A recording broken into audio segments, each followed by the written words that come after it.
We're Hi, Sheldon. Hi, Hi, Louis. evening. Hi, Glenn. Hope everybody's doing well. Hope everybody's Question. Shabbos.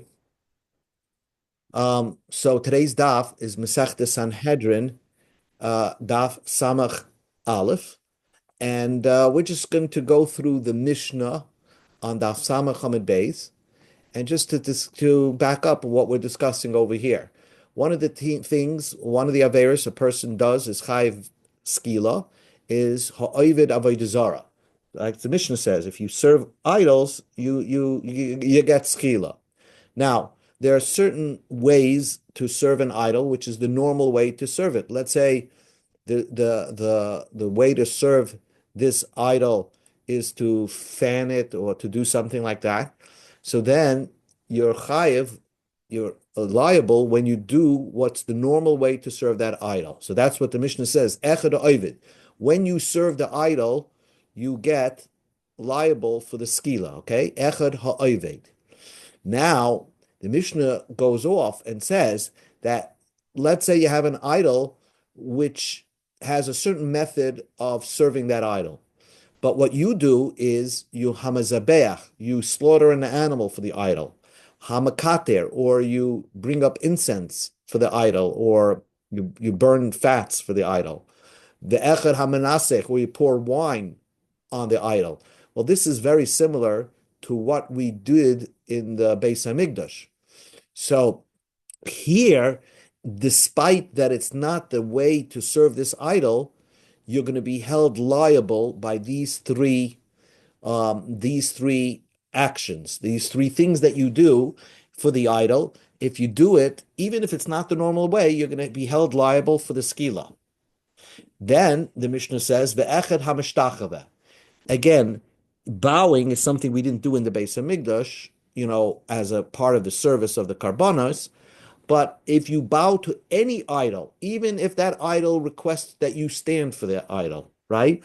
So then you're going to be held liable, and therefore you're going to get the skila. The echad hamakabel olav elikai. If you're going to say, I say that this is my God, okay? So, so if you say that you accept this as your God, even if it was an old idol, or he tells a God that you are my God. So by just verbally saying that, by verbally saying, accepting that this is a deity, you're held liable for the skila. Okay, so now you know how one becomes liable for skila when it relates to idols. So if you worship the idol the way it's normally worshipped, then you get the skila. If you do four services to the idol, even if it's not the normal way to serve the idol, slaughtering an animal, mikater, bringing up incense to the animal, to the idol, or menasech, you pour libations, wine libations, or you bow to the idol, or you accept it as your deity, or you say this is going to be my God. So you're held liable for the skila. Says the Mishnah, Avo hamagafeif, if you hug an idol, right? And it's not the way to serve the idol, but you're showing respect for the idol. Mahamana shake, or you kiss the idol. V'amachabed, you clean the idol. V'amarabetz, or you do some other mechanism that um, takes away the dust of the idol. V'hamarachet, so you wash an idol. V'hasoch, or you anoint an idol. V'hamalbish, or you put on or you give clothes, you put on the idol. I guess you put a jacket on the idol. V'hamano, you put shoes on the idol. So if that's not the way to serve that idol, oiva beloisa say you get a loisa say. Because the Torah tells you loisa of dain, don't serve an idol, which is the normal way of serving an idol. But then the Torah also says don't do anything respectful for the idol. Don't bow to the idol and don't serve that idol. So, so we're going to say that if you do something that's respected to the idol, you're not going to get the skila, but you're just going to get the loisa say, the prohibition. Then the Mishnah says, "Hanoide b'shmoi v'amakayim b'shmoi." If you make a neder for the namesake of the idol, or you make a shvua and you say, I say, I swear that in the name of this idol, I'm not going to do something, or I'm going to do something. Because by using their name in the oath, you're actually showing respect to the idol. Now, the Mishnah gives you now an example of doing something to an idol, which normal people would think that that's a degradation for the idol. But if this is the way you serve the idol, then you're liable for the skila. So the Mishnah gives you an example. Hapoyer asma lebal pa'ar. For the avodah zarah bal pa'ar, a guy would defecate in himself, okay, in front of the idol, goes to the bathroom in front of the idol. So you think that you're doing something degradation, but zihi avodah zarah, that's called serving the idol. And when you serve an idol, you get the skila. Or the Mishnah says hazorik even lemarkulis. Marculus was a Roman idol for Mercury that somehow it protected against sicknesses. And the way to serve that idol is you just throw a stone at it. I was thinking maybe, that's where the custom was to throw a penny into the well. I don't know. But there you're throwing stones at this Marculus. Rashi says the Marculus is you put two stones next to each other and you put one on top. That makes the avodah zarah, and people throw stones at it. So if you throw a stone, even you don't think it's a god, but zuhi avodah zarah, that's doing service of that's serving that idol, and you're held liable, and you could get malchus if you could get skila if you're warned. Okay, let's just bring up some of the psukim over here so that we just have them. The Torah said last week in the Seres Divros, lo of them, don't serve the idols in the way that they requesting to be served. If the way to serve an idol is to bake a cake for it and give it to the idol, so then that's serving the idol. Then the Torah tells you, the Torah repeats a few times, don't bow to an idol. Even if it's not the way you serve the idol, don't bow to the idol. And then the Torah says, Eicha Yavdu. The Torah tells you that you have to research how they serve idols. And in order for you to know what makes you liable if you serve the idol. So even the people who are on the courts, the Sanhedrin, they have to be very familiar with all avodah zarahs to know what's the way, how this avodah zarah is served, so they can know how to paskin dinim with regarding to avodah zarah. And then the Torah tells you over here, which I'm bringing on the screen, Zoveach Elohim Yachram. If you slaughter an animal to any idol, you are liable for the death penalty. And it's not just slaughtering animals, it's any type of service that you would do in the Beis Hamikdash, such as sprinkling, such as wine libations to the idol, or incense to the idol. Even that, if that's not the way to serve the idol, you get the cherem, you get the death penalty. Okay? Now let us go to the Gemara on Samach Aleph Amud Beis, about like halfway down the page. And that's where we'll start today. Says the Gemara is going to ask a contradiction between our Mishnah and a Mishnah later on. The Mishnah said, first the Gemara tells you a story. Rav Hamnuna irkasu le Torah. Rav Hamnuna sustained a financial loss because he lost his oxen. So an ox, when you lose an ox, that's like that's a big financial loss at that time in the Gemara's time. So nevertheless, despite he was searching for this animal, Pagu by Rabba met up with him while he was searching for it. And he got into discussion with him in learning, and despite Rav Hamnuna had a worry on his mind, he took the time to answer Rabba's contradiction. Rama lei masnisa hadadi. Rabba asked a stira from our Mishnah and the Mishnah later on. Our Mishnah says, which we just read, to now we learned in the Mishnah, ha'ovid avodah zarah. If you serve the idol, you get the skila, the death penalty. So what do we see from our Mishnah? Oived in, only if you actually serve the idol, you get the death penalty. Oimer, but if you say, I'm going to serve the idol, loy, then you don't get the death penalty. So we see that just by verbally committing that you're going to serve the idol, you don't get the death penalty. But we learned in our Mishnah, later on in the Mishnah, there's something called a maces. A maces, somebody incites somebody to serve idols, and the nisas is the one that gets incited to do. So a maces comes and says, "Oh, I'm going to convince you. You got to serve this idol." And the person who is incited by it says, "Avoid, I'm going to serve this idol. Eilech ve'avoid, or I'm going to go serve this idol." So even though, he might have time to retract, Neilech ve'navid, or let's all go and serve this idol as a group.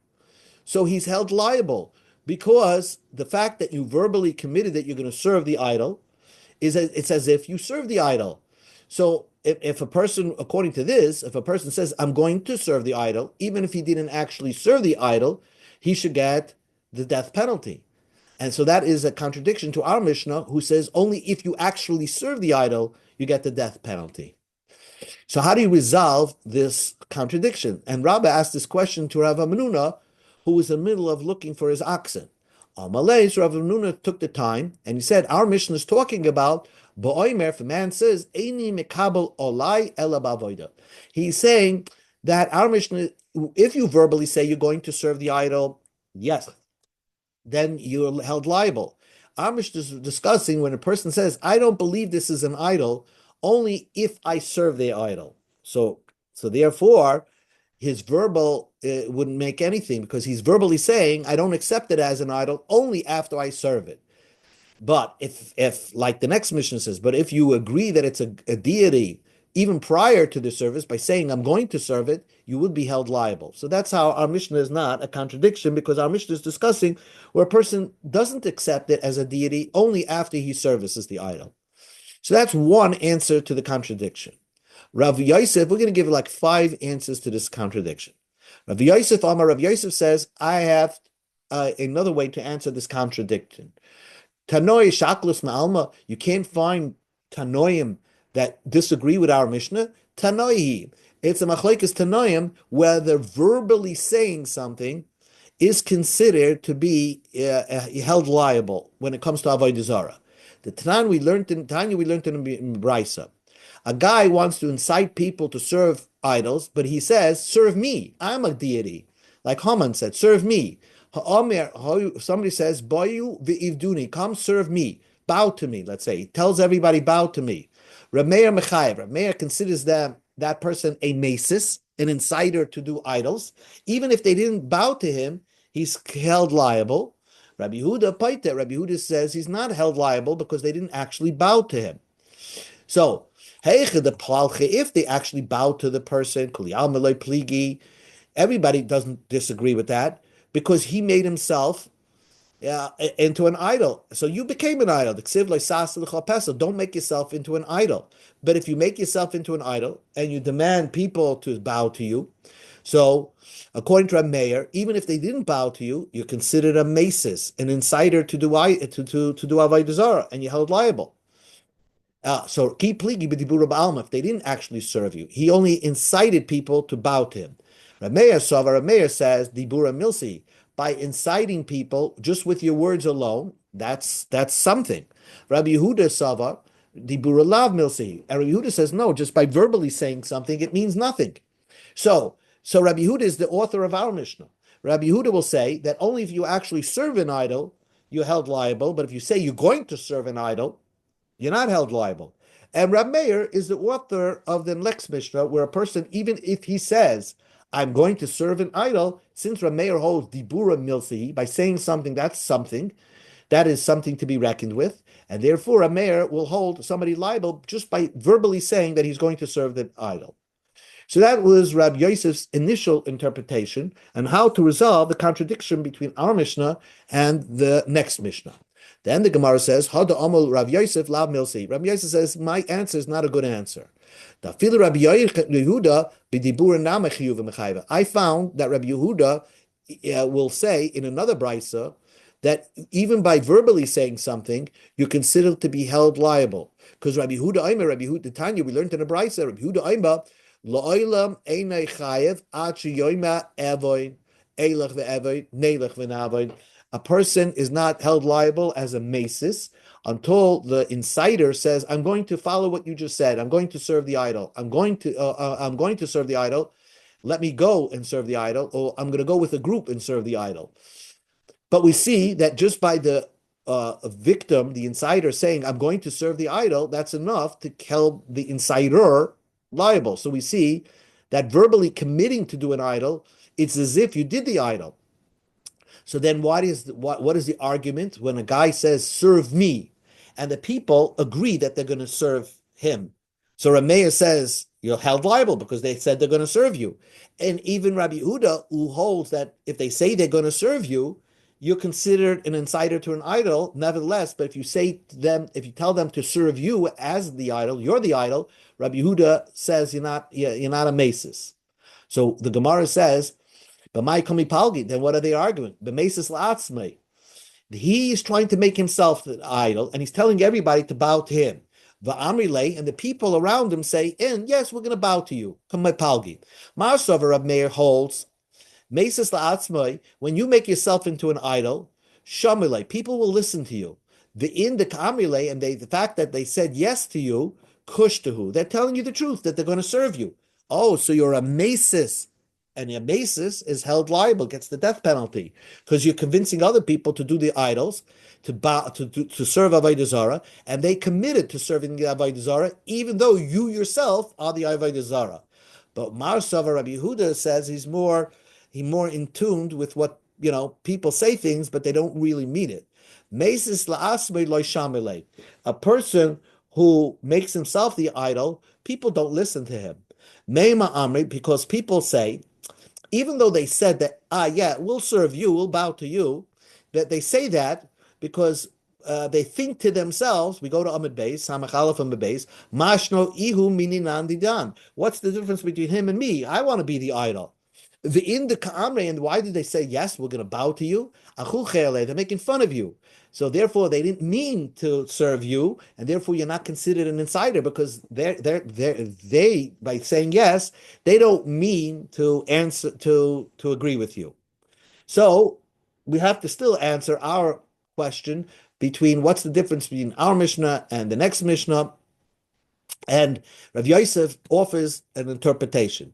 Rav Yosef says, Masnisan, our Mishnah is kan b'yochid hanisas, kan b'rabim hanisasim. Our Mishnah, the Mishnah later on is when one person says he's going to do Avodah Zarah. People convince him to do Avodah Zarah, and he says, I'm going to do it. One person, when he commits, he's never going to retract. And therefore, as soon as he commits, he's held liable. The Khan, our Mishnah is talking about Barabim Anisasim. It's many people. It's a group that was committed that they're going to do Avodah Zarah. So it's a possibility that as a group, they're going to think it over because they're a group. So therefore, if they say they're going to do the idols, they're not held liable. Yochid, if there's one person saying he's going to do an idol, Loy Mimlach, he's never going to retract. V'toy Basrei, and he's going to follow, whatever he was told. He was told to serve this idol. He's going to go serve that idol. So therefore, you're held liable. Rabim mimlechi v'loy toy basrei. But if it's a group, they're not going. If they say they're going to do it, maybe they'll think it over and not follow the masis who's trying to convince them to do idols, and therefore they're not going to be held liable until they actually do the idol. Amar Rav Yosef said, how do I know that a masis who incites an individual, right away when the individual agrees that he's going to serve the idol, the masis, the inciter, is held liable. The pasuk says, don't listen to the inciter, to the masis, don't pay attention and don't listen to him. But if you do listen to it, chayev, then the masis is considered an inciter. Even though the inciter didn't actually serve the idol, the masis is held liable just on the verbal commitment of the incitee, because once he's convinced about idols, he's not going to retract. But that's only an individual, but not a rabbim. A rabbim will retract even if they agree to do idols. The Gemara says, Eisvei Abaye. So Abaye asked the question, Mishana be Nisis the Rabbim Lenisas the Yachid. Is there a difference between a group that commits to do idols and a individual? Vatanya, we learned in the Brisa, if you're incited to do idols, Echid Yochid Hanisas Vechid Rabbim Hanisasim. Doesn't matter whether you're one person is convinced to do idols or a group is convinced to do idols. There's a difference between the individual that listens to the inciter and does the idols, and a group that listens to the inciter and does the idols. If an individual does avodah zarah by following, he was convinced into doing avodah zarah and does avodah zarah, he gets skila, but his possessions are permitted for his inheritors. Rabbi Mechal Yachim, but if it's a whole group, like a whole city that does avodah zarah, they're l'hakal gufim. They get a lighter punishment. They don't get skila, but they get the knife, the sayif, but their possessions are supposed to be destroyed. The whole city is supposed to be destroyed. So that's a difference between a group that's incited or an individual that's incited. There's a difference in halacha. But any other with regards to anything else, the fact that they commit to do avodah zarah, ki hadadini, is no difference between an individual that does avodah zarah or a group that does avodah zarah. By commitment alone, the maces will be held liable, and they're going to be held liable just by committing to do avodah zarah. So again, how do we resolve this the stira? Elam Abaye says, Kan benisas mipi atzmai, if he incites himself to do avodah zarah. So our Mishnah is talking about you decided to do avodah zarah. Nobody's convincing you. So therefore, if you say you're going to do avodah zarah, you're not held liable. Why? Because people will talk you out, or you may talk yourself out of it. But if other people incite you, then you're probably not going to talk yourself out of it. When it comes to yourself, if you convince yourself to do an idol, then as long as you didn't serve the idol, you might retract. But if somebody incites you to do the idol, Gora Basrei, you're going to follow that advice and you're not going to think, you're just going to do it. And therefore, by saying you're going to do it, you're going to be held liable. Amar Abaye said, how do I know that? The Torah says, don't listen to a maces. But if you do listen to it, you right away chayev, even if you didn't serve the idol, because once somebody convinces you and you say you're going to do it, most likely you're going to follow through, and the Torah held you accountable. Now the Gemara says, Rava Amar, fourth answer. It doesn't matter if other people convince you. Both our Mishnah and the Mishnah later on is talking about you were convinced through other people to do avodah zarah, but it depends how you were convinced. The second Mishnah is talking about when the guy did the convincing, he said that this idol is great. It gives you food and drink and does good things for you. You'll have a great parnasa with this idol, so serve it. So then you're going to follow through. But our Mishnah is talking about the loy amalei the guy that incited you to do the avodah zarah. He didn't sell it to you so well. So then there's a good possibility you're going to retract. And that's why our Mishnah doesn't hold you liable until you actually do the avodah zarah. Because even though you said you're going to do the avodah zarah, you weren't fully convinced that it's worth it. Amar Rava said, how do I know that? The pasuk says,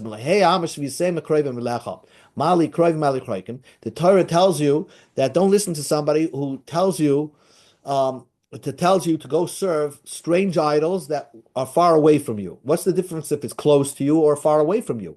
You're not allowed to serve idols. The Torah tells you that how to abstain from serving idols. From the way you see, you get benefits from the idols that are in your neighborhood, which you don't get any benefits. So certainly you can understand that you're not going to get benefits from somebody trying to convince you to serve an idol that's far away from you.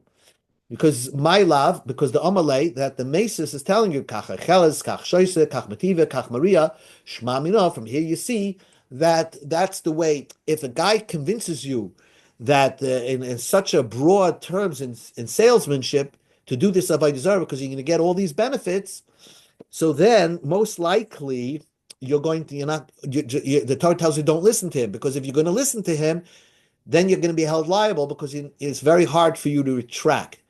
But if our Mishnah is discussing a situation where you weren't so sold into it, because the guy didn't tell you all the great things that are going to happen to you if you serve this Avodah Zarah, and that's why our Mishnah doesn't hold you liable until you actually serve the Avodah Zarah. Rav Ashi Amar Sefer B'Yisrael Meshumad. Rav Ashi says that the end of he has a sick fifth teretz that the next Mishnah, which says that when you commit to do an idol, you're held liable, is talking about a Jew who was serving idols. He was never warned, but we know he likes to serve idols. So if he is a Meshumad type of Jew, he's converted Jew, so he's trying to get out of the religion. So even by him verbally saying that he's going to do the idols, we're going to believe him, and therefore he's held liable. Ravina says Ravina is the most stringent. He says anytime you say you're going to serve an idol, you're held liable. And our Mishnah that just says if you serve the idol, the Mishnah is giving you first, not only if you serve the idol, but the next Mishnah will tell you that even if you say you're going to serve the idol, you're going to be held liable. So that is the discussion of this Gemara. One more minute and then we'll stop. Itmar. So we discussed the idols. It must have been such an attraction to serve idols that we just learned that just by committing yourself that you're going to do it, according to the way we understand our Mishnah is that, according to one opinion, at least Ravina, is that you're going to be held liable for serving Avodah Zarah, just by verbally saying you're going to serve the Avodah Zarah. Itmar. Let's say you serve Avodah Zarah because you peer pressure, or you're afraid somebody's going to embarrass you if you don't serve the Avodah Zarah. But in your heart, you don't believe it's an Avodah Zarah. So are you held liable if you do it on purpose, or you do it by mistake and you don't know? So Abaye says chayev. You're still held liable. Rava says potter, because it's peer pressure or you're afraid. Amar Abaye says chayev tahal palchit, because you actually serve the idol. Rava Amar potter. Rava says you're not held liable. If you actually say, you in your heart say, I want to serve it as a god, then you're held liable. But if you're doing it because of peer pressure, or because you're afraid that you're going to get punished if you don't serve the idol, then you're not going to be held liable. So we're going to learn more about that machlekes tomorrow. Okay, we'll stop over here. Thank you.